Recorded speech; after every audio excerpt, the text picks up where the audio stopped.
নিজেকে কিছু অভিজ্ঞতা পাওয়া ঈশ্বরের কাছ থেকে, যারা এই বাইবেল পড়ে তাদের কাছ থেকে বাক্যের মধ্য দিয়ে যে নিজে আমরা শুনতে পারি, অনেক জিনিস শুনতে পারি, বুঝতে পারি, যেটা আমার বাবা মা তথা গার্জেন বা অন্য কোনো নেতা নাও সেটা বুঝতে পারে।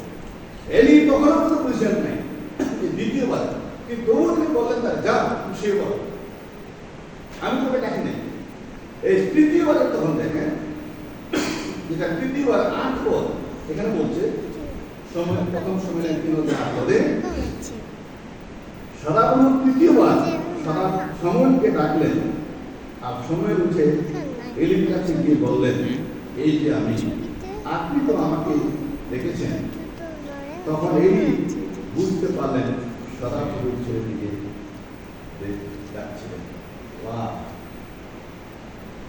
আমাদের চান্স দরকার আছে, সহযোগিতা দরকার আছে, একসাথে প্রার্থনা দরকার আছে, একসাথে বাইবেল পড়া দরকার আছে, একসাথে কোনো কনফারেন্স দরকার আছে, তাহলে একে অপরের সহযোগিতা করা যায়।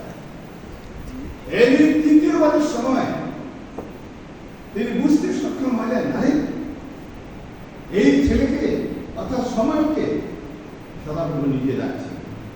কাজে যেহেতু সদাপ্রভু তাকে ডাকতেছেন, আমার করা কি দরকার? এলি তাকে কি